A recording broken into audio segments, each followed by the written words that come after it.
In movies, everyone talks about the actors. Some people talk about the director, but nobody talks about the writer. Oh my goodness. So, how are we going to market writers and make us a brand? Well, come with me and let's change, well, hopefully how you and Amazon and Netflix see writers.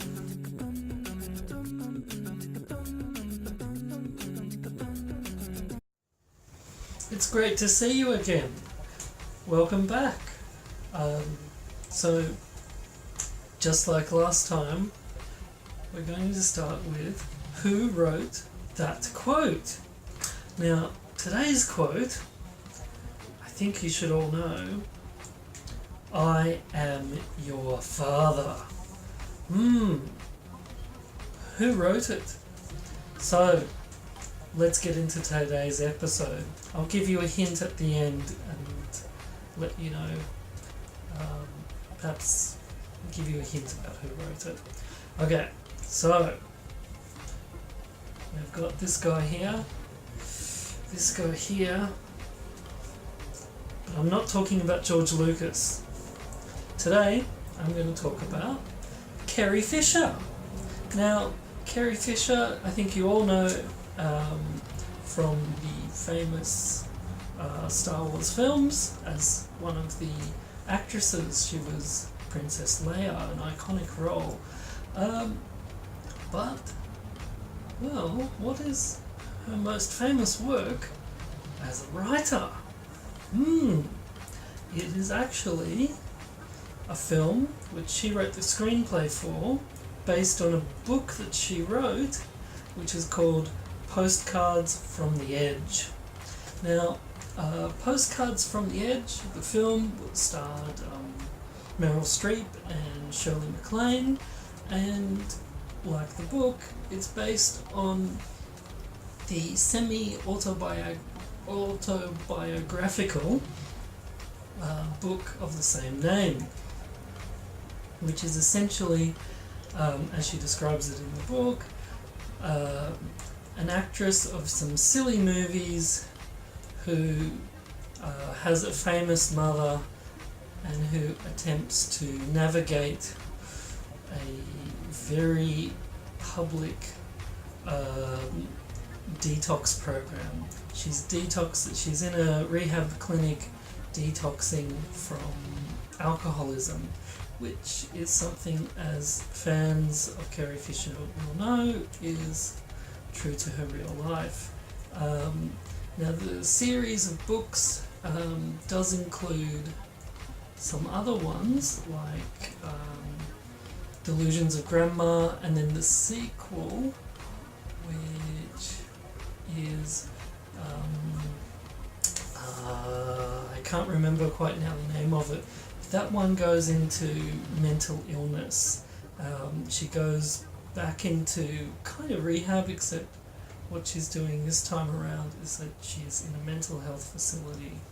And it's actually, the sequel is just as good as the original in terms of the book, but I don't think it was ever made into a film, unfortunately. The interesting thing about Postcards from the Edge is that it has a very similar story to Jackie Collins' Hollywood Kids, and I've been thinking for the past few weeks before doing this, what makes her work different? I might leave that till after I've talked about her other work, but I think you'll find the answer interesting. So the next work I'd like to talk about is her lesser known work. It's actually a very, very well known work, but I don't think many people know that she did it. Carrie Fisher, after the success of Postcards from the Edge, was hired as, I think for the public it's easier to call her a ghostwriter. Within Hollywood it's called a script doctor.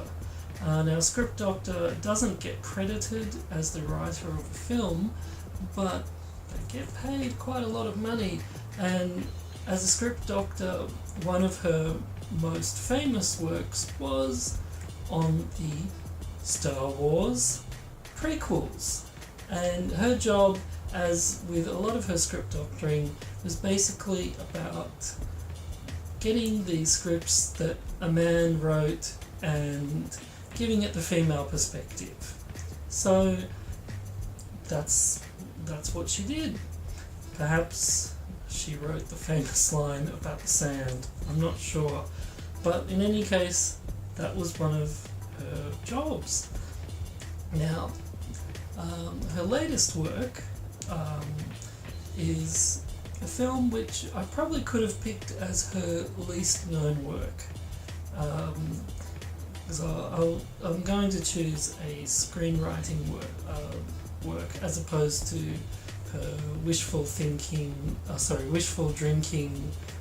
TV special and book, and the last thing she published before she died, which was her diaries as she was writing Star Wars. But what I'm going to talk about is a film called These Old Broads. Now, Carrie Fisher wrote this. It was a film for a TV network, a cable channel.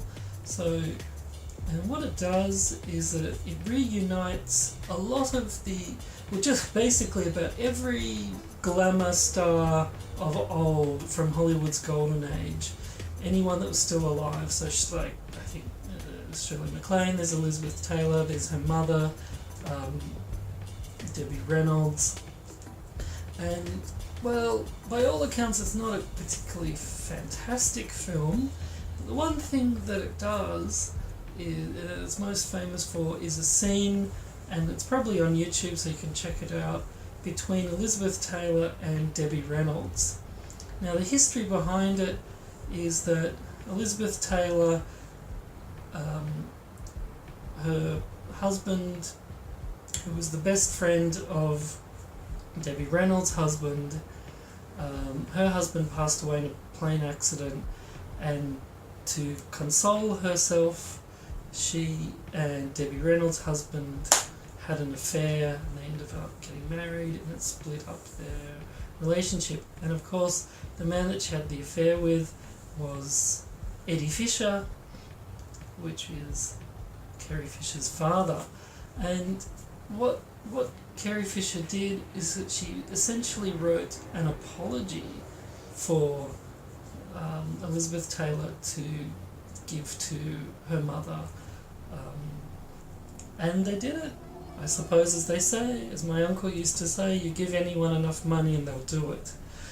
But I think that brings me to an overall theme. Now, you could say that the overall theme of her work was Star Wars. I mean, that's kind of true. And one other theme that you could say is Hollywood. That's definitely true. But, you know, she grew up in Hollywood, so Hollywood was her life. I mean, it's just the usual thing for her. So that kind of brings me back to the thing I was talking about before. What makes Postcards from the Edge different from Jackie Collins' Hollywood Kids? They both have a ring of truth, because they're both written by insiders, but why is one considered trash and the other considered literature? And I think what the biggest difference is that Postcards from the Edge has heart, and you can really see it in an interview that Carrie Fisher gave when Elizabeth Taylor passed away. This was her stepmother. This is someone who broke up her parents' marriage. But the way that Carrie Fisher talked about Elizabeth Taylor, you can see there's this great love of these people. Because to Carrie Fisher, this is not Hollywood. These are her neighbours, these are her friends, these are her family. So I think that's one thing that she brought to the Hollywood genre of literature and films. So, and of course, I guess the other thing that runs through her work is that they are all about herself. They're about women. So that's another theme.